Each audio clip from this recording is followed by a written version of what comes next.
I'm very good, Sapna. Good morning. Or good morning for me, good afternoon for you. I'm very good, thank you.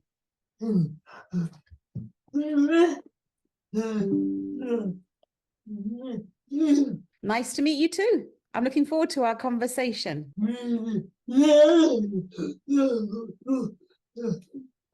My pleasure.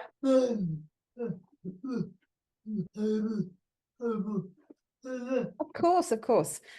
I was born in England. Well, my dad was born in Malaysia. Mum was born in India. I grew up in England at a very interesting time. I left home to pursue my own passion and my own future. And I backpacked around the world. I've lived in different countries, different continents, and now I live in America. And right now I'm speaking to you from the East Coast, and I'm in South Carolina, and I'm traveling around America at the moment.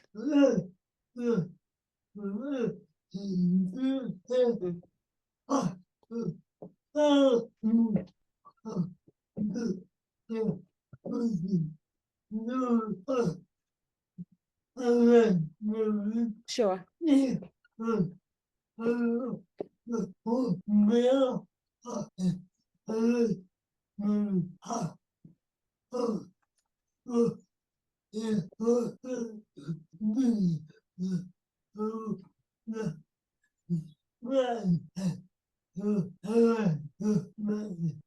So, the arranged marriage proposals started coming in when I was about 16, and there were many that came.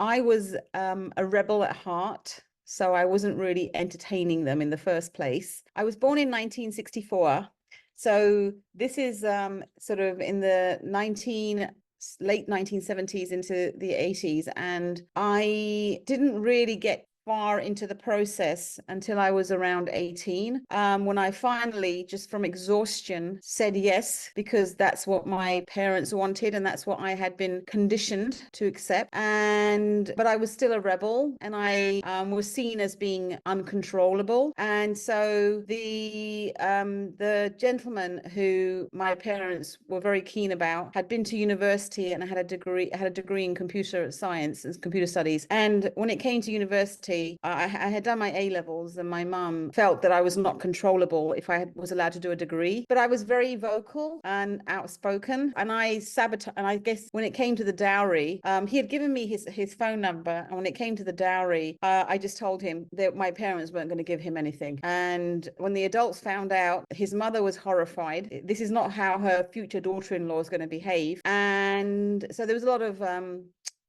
let's just say reputation. Let's just say I didn't contribute to that very in a healthy way. And so they cancelled the marriage. And at that point, my parents were willing to marry me off to anyone who would take me. And I just packed my bag. So when I finally left, it wasn't that there was actually somebody there, but it was looming, hanging over me. And I knew that I wouldn't have a future. And I had a strong passion that I wanted to live life my way.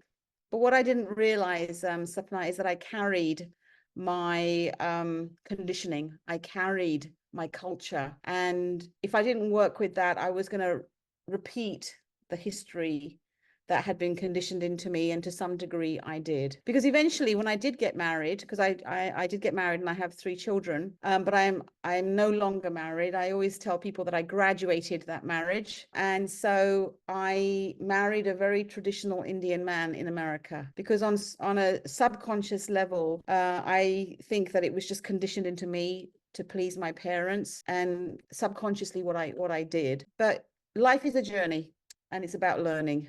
So I always like to have a positive outlook about these things, and know that life happens for me and not to me.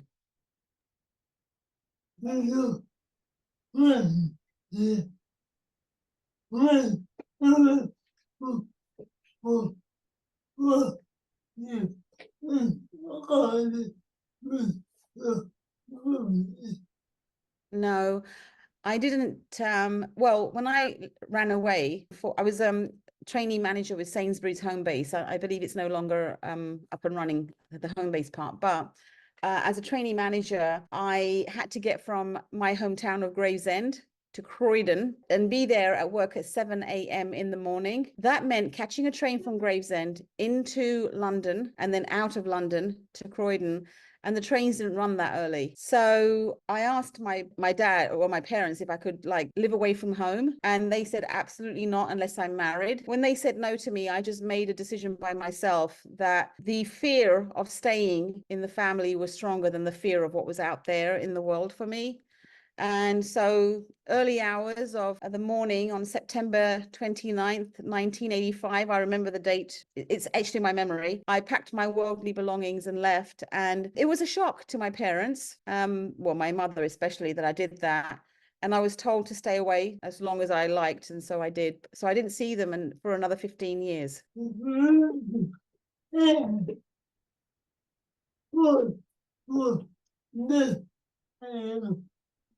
For me, I had such a strong inner spirit that I was going to survive. And also, I was either going to sink or swim. That's the decision I had made. And it was my decision alone. I couldn't hold anyone responsible. And when you don't have a, let's just say you get thrown into the swimming pool, you can either sink or swim. My floaties weren't going to support me. So I made it my mission to travel the world, to live life with passion and be grateful for every day. And I had down days and I had high days, and I didn't let anything get in my way of my dream to succeed and aspire and live my life for me the best I knew how. But they were difficult and they were great. Oh,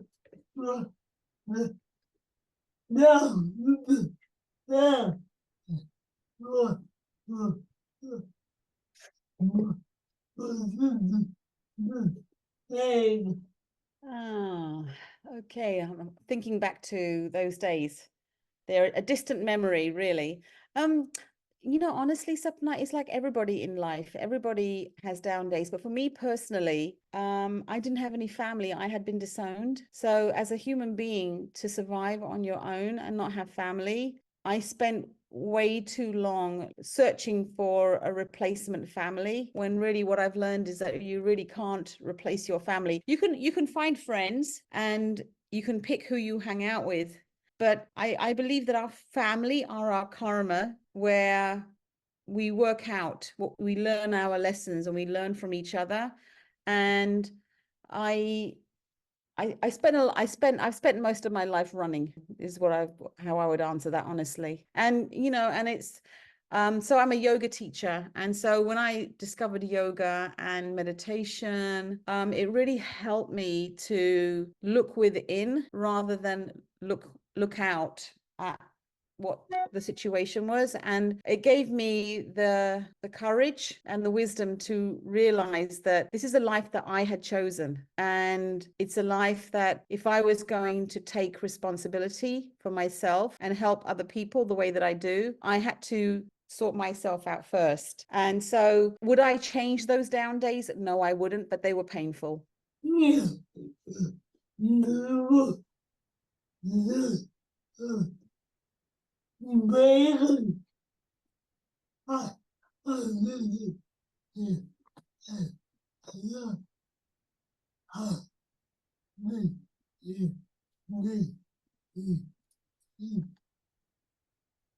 Whoa, okay. How did I deal with it? That's a big question, Sapna. That's a really big question. How did I deal with it? Well, first of all, I've always had a very positive, despite what happened, I've always had a very optimistic view of life. And I have done a lot of personal growth work, therapy, that includes therapy, reading lots of books, and journaling. I published a book, so I'm a published author. And I really dove into my own psyche. So I studied all of the classics from Freud, Jung, shadow work, there's a lot of, I live in America, so there's a lot of people, a lot of research about the brain and the subconscious, the conscious. I'm also an astrologer, so I use that tool to help me figure out my own journey. And I learned, what I've learned over the years is that our childhood gives us a whole set of experiences. And some of us, a few of us, and I say a very few, are able to come through childhood and have some form of semblance. However, what I've learned is that when you're born into a very strong culture, there are positive parts to it and there are negative parts to it. And I live in a very individualistic society. So like if I was born in India, I would be none the wiser about my freedom because everybody around me would be living the same way. But imagine growing up in England and my parents didn't speak English. So when I started school, I didn't speak English. I had to learn. And no way was the education system in England set up for ESL, English as a second language. And everything impacts you as a child. And I've learned so much about the 0 to 5 nurturing of the child's brain and how we pick up some liminal messages and how the energy in your home affects everybody in the house. And there's something called internal family systems, which has been phenomenal for me to deal with my programming. And so this is a huge subject, Sapna. So that in a nutshell, that's my answer.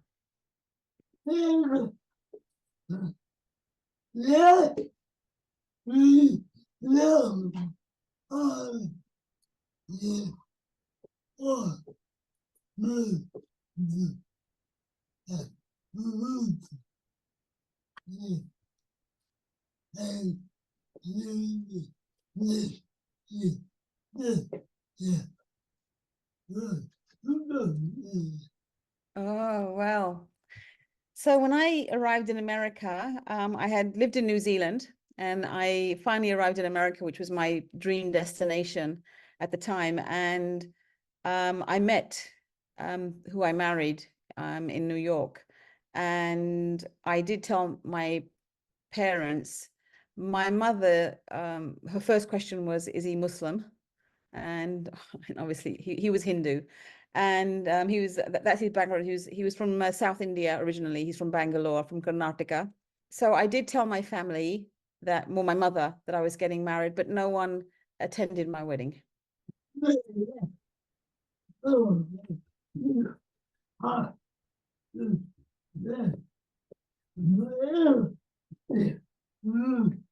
I think that I was disconnected from my emotions.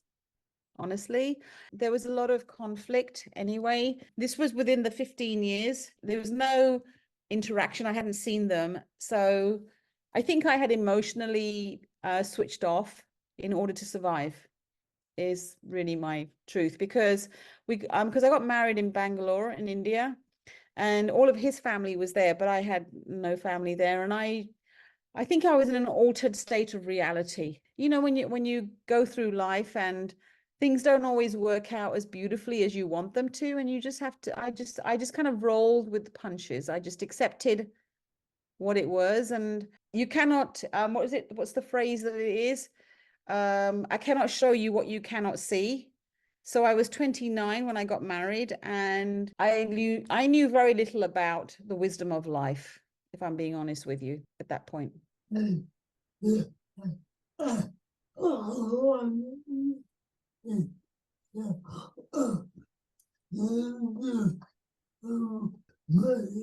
Oh, my children are living a completely different life to the life that I led. Really, the way that I look at it is that I ended the legacy that I carried because I didn't want to continue that female subjugation that I was born into. I don't know how things are in England now, but whenever I do visit the UK, I see a very traditional community that still exists. And so my children are free to be who they are. As hard as I try, I do not, I've given them a wonderful education, a wonderful start, and I've told them to go live their life on their terms, because I truly believe that your children come through you, but they do not belong to you. They've come here to live their own lives.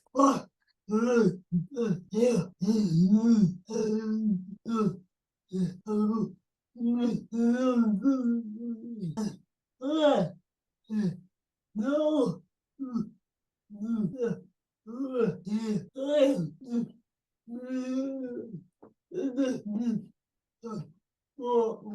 I didn't know that I was subservient, because from before you're even born, if you're as a female child, my role in those years, it's just part of the culture. I was conditioned to serve my husband. I was conditioned to defer to whomever I married. I was not conscious of how I was establishing my marriage. So this is purely on me. But during my marriage, I began to realize that I didn't have a voice, because I'd been told all my childhood to keep quiet, look down, do as I'm told. I mean, it wasn't just me, it was all of the Indian girls. I mean, I was born in Gravesend. It wasn't just me that was conditioned to do this. It was just part of the culture. And I realized that when I was at school, how my English counterparts could be out going to, as I got older, they were out partying, interacting, birthday parties, socializing, having friends over. Whereas that wasn't part of my journey. Obviously, I realized it when I was watching American TV growing up in England. It was the impetus for me to run away, because I didn't want to be told how to live my life and who to marry. The Indian community, I felt like I was an alien there. I didn't feel like I belonged there. And I didn't like the way that the elders acted, like it was a dictatorship, and it just wasn't what I wanted. But I've learned as I've gotten older, it was their way of survival and holding on to their children, because they had left so much behind. I tend to like to have a very balanced view at this point in my life, because no one person is completely right or completely wrong. There's a middle way. And for me, age is, as you go through the journey of life, you learn and you see and you do. And I've always been learning, always. I believe this is the school of life. And that's the biggest project that you're ever going to work on is yourself. And I'm blessed to have crossed paths with a lot of great teachers. Um,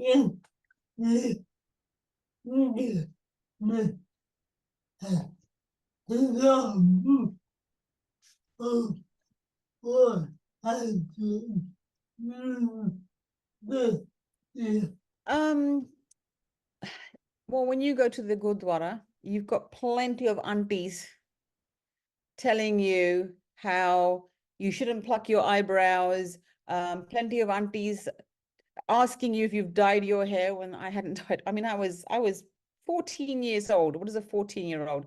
And just about cooking and about making sure that you understand that you're a girl and one day you will be married off and you will be part of somebody else's family and not this family.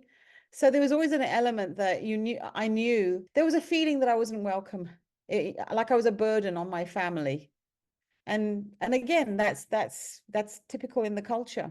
I mean, I saw a video about how in India girls are raised and told that you are one day going to be part of somebody else's family, and parents don't realize the damage that it does for the psyche of that female, because it made me feel like I wasn't part of the family. I was just there to serve everybody. It wasn't really my family. There's a level of the attachment affects the psyche of the brain. When you're not loved and you don't have your parents who are supposed to be your champions, and they were young, and I don't believe in blaming anyone. I believe that we all go along the journey of life, and I believe that we learn what we're supposed to learn. Many of us learn, and most of us pass through life with being angry. And I feel that forgiveness is a gift you give yourself.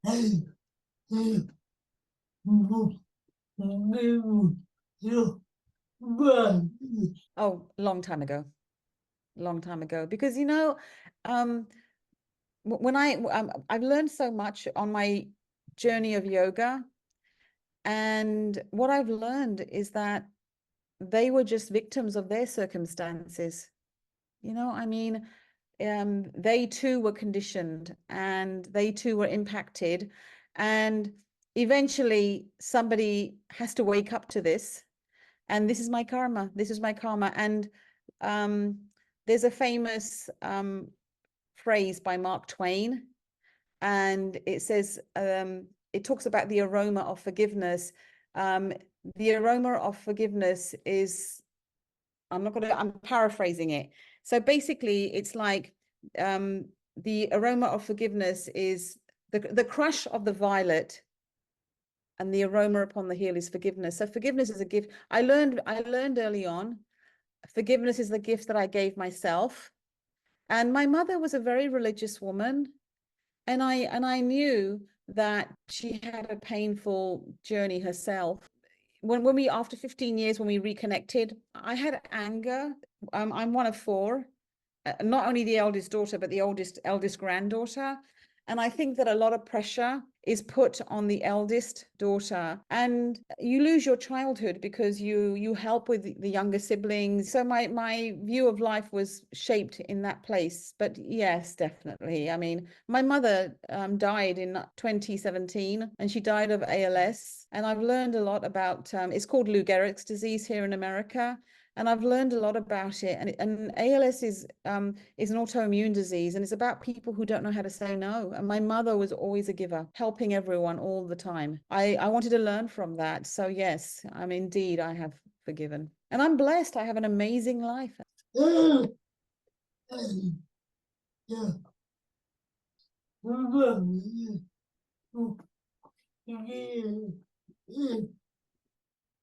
That's an interesting question, Sapna, because I want to answer it as honestly as I can.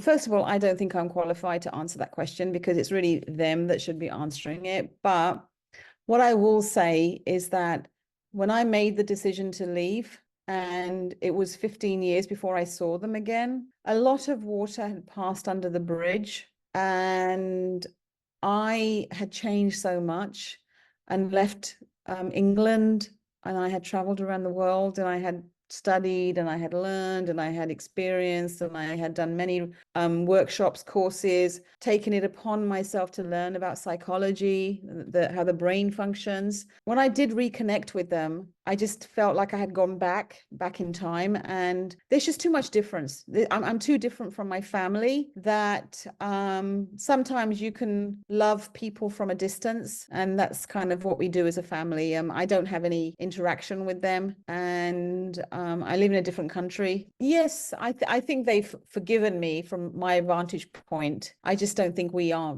I think that as people, we've led very different lives, and I've been affected by a very different set of rules, and I just don't want to fall into old patterns. Oh,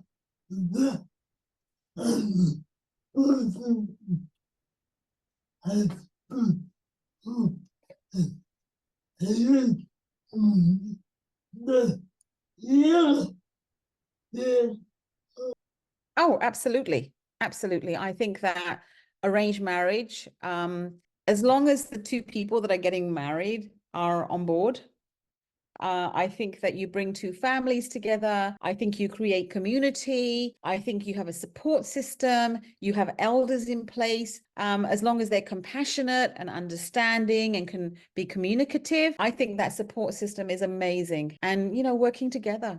So, of course, there's many advantages to an arranged marriage. And, there's a culture in place. It's a tradition. It's a community.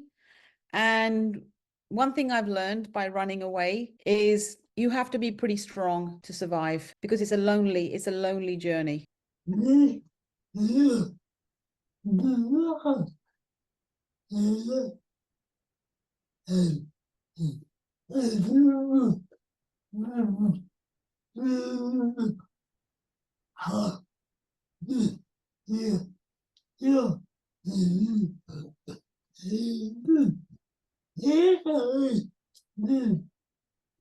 It groomed it. It planted the seed. In the modern world of psychology, they call that codependent behavior. It was if I'm going to be putting it in a nutshell, it developed as a child because I wanted to please my mother. I wanted her to be proud of me. And as a child, in the level of thinking that I had convinced myself that if I did everything, she would love me and she'd be proud of me. So there was no limit to helping other people and sacrificing my own voice in doing it. Because when you say yes to others, it's a no to yourself. When you don't want to do something but you're still doing it, that is people pleasing behavior, just to be loved, just to be accepted, just to be nurtured. And unfortunately, it happens to women a lot, and especially within the Indian culture. And I mean, not only the Indian culture, I mean, it happens to any traditional society. And there's nothing wrong with helping people. It's a beautiful thing, and I still do it. But now I ask myself first, is this something that I want to do, or am I doing it to please that person? So it's made me stop and think about where I invest my time now. But this is a long way down the road. When you become a people pleaser, what I found is that I put my life on the sideline to do for everyone else. So that's the people pleaser.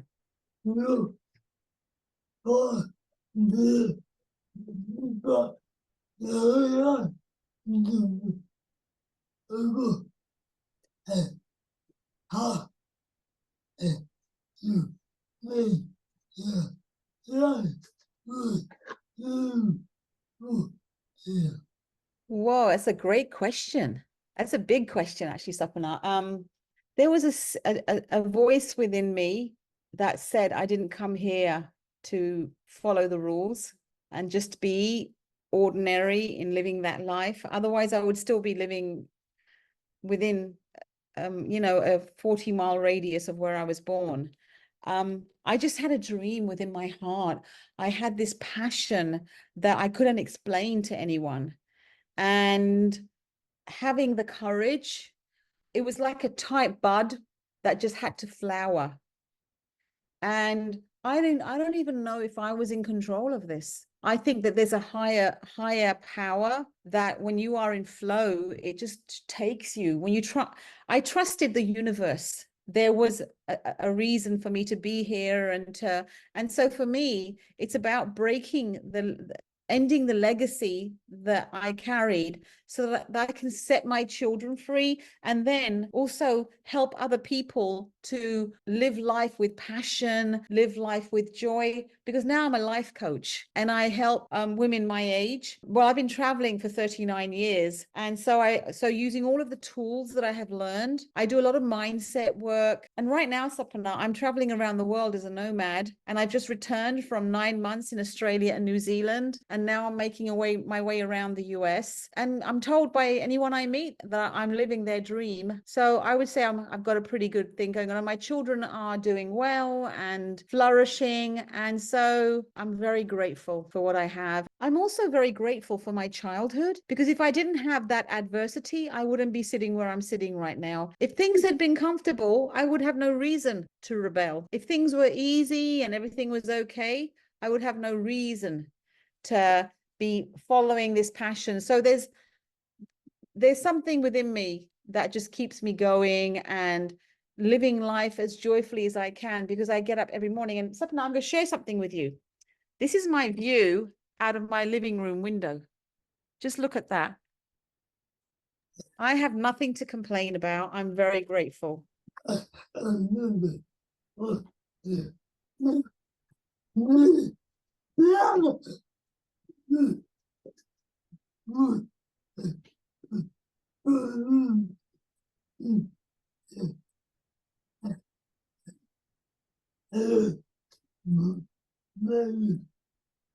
It would become a lot more complicated, because I would have ruined somebody else's life. I mean, when I was pretty young, I had said to myself that just because I am not happy, I am not going to marry somebody else and make them unhappy. And also what I've learned in life is that when two people marry, not only do they join as a partner, but they're icky bits, I call them. They come together and you have to learn how to work through them. So I just wasn't willing to be the reason to cause somebody else to be unhappy. And I'm really grateful that I had that sense of awareness that I was going to leave before because I wasn't happy. I wasn't going to be responsible for anybody else's unhappiness.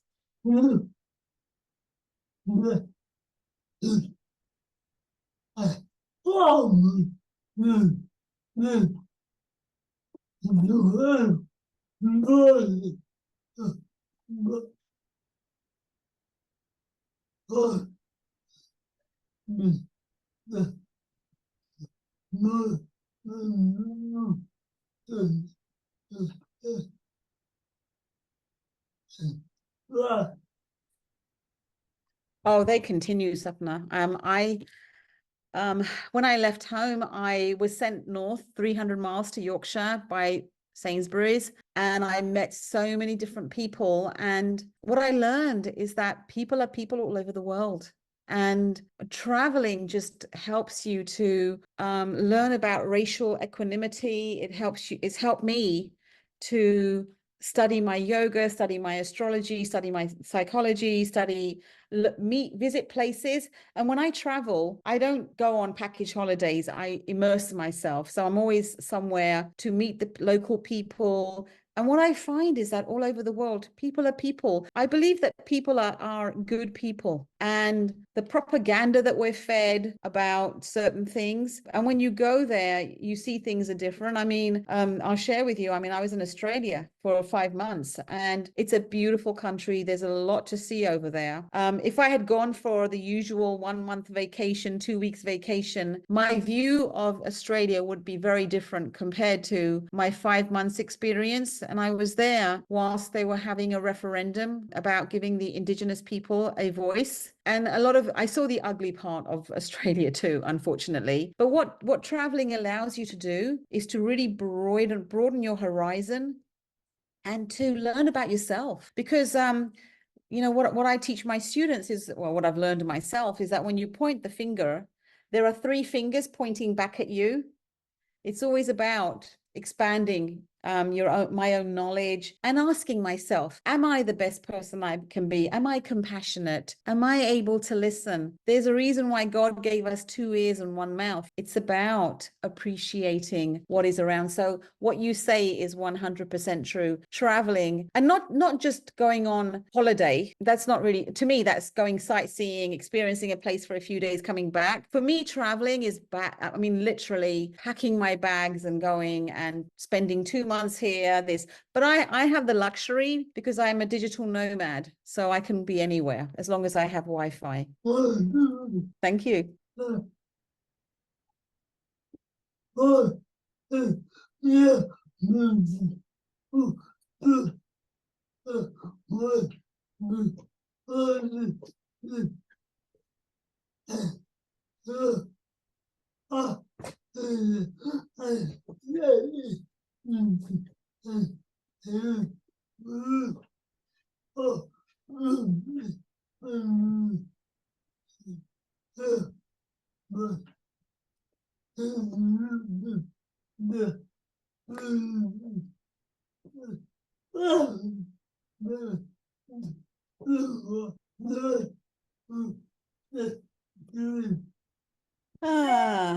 Well, that's a tough question because I never want to encourage somebody to do something that they can't, that is not within their own heart. Unfortunately for some people, that is just their journey. I don't have a magic pill that I can give anyone to make them come into their own realization. This is why they call life a journey, because it's taken me. I mean, I left home in 1985. I ran away in 85. I mean, I went through the 90s into this century, but it was only through a marriage that I chose myself, and raising my children and building a life that in the end, I had to wake up one day and say, why am I building this life? It's not really who I am. My advice is that I'm not here to tell somebody what they should and shouldn't do, because it's none of my business. However, what I will say is ask yourself, why are you doing this? But sometimes the family pressure is too strong, and you just have to go through with it. And you live in that comatose state until one day you wake up and life isn't what you wanted. So, I mean, we all come to our own realization in our own way. And most of us don't. Most of us just go through life like a conveyor belt. and just accept whatever fate comes along. And we're not conscious of our own behavior, because how many of us are honest with each other?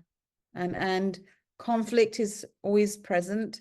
We all have to start learning to understand each other and show a little compassion for each other. And unfortunately, we live in societies around the world where women, we do a lot, and a lot is expected of us as well.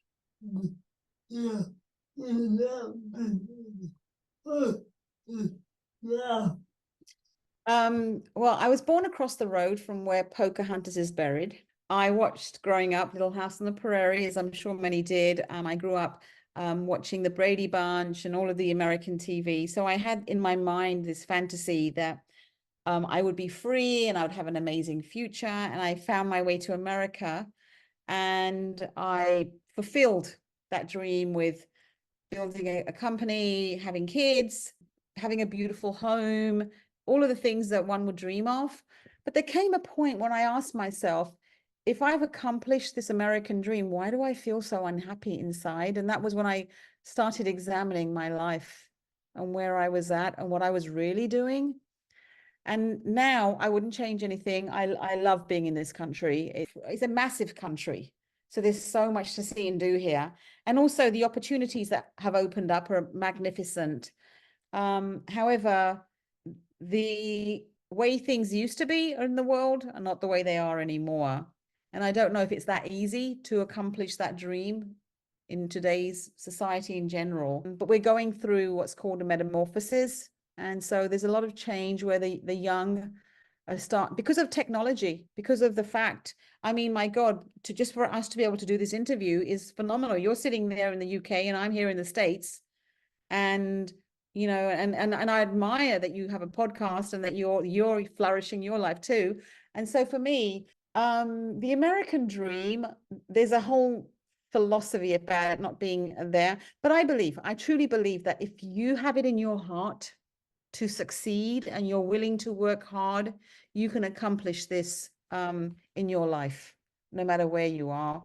If you're willing to fight for yourself and stand up for yourself and rise and be a phenomenal woman. I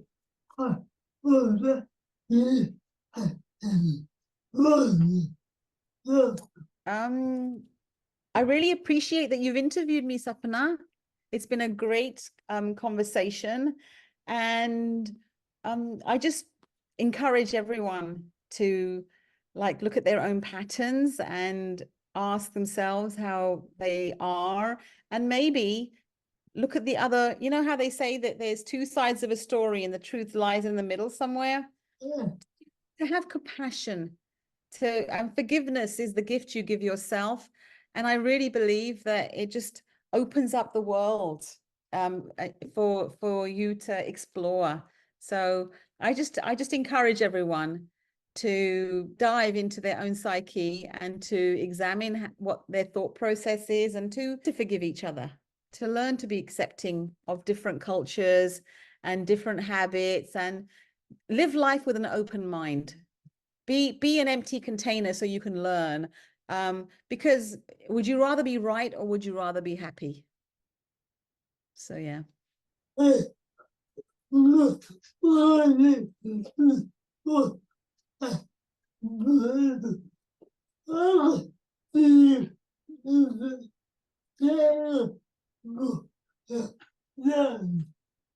Oh, my pleasure too, Sapna. It was lovely to meet you. I hope I get an opportunity to learn a little bit more about you. I'm sure you have a very interesting story as well. Oh,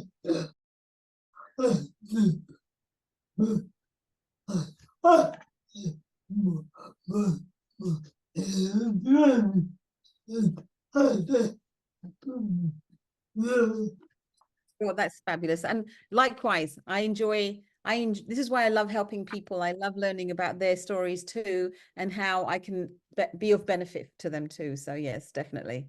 And I appreciate that you interviewed me, Sapana.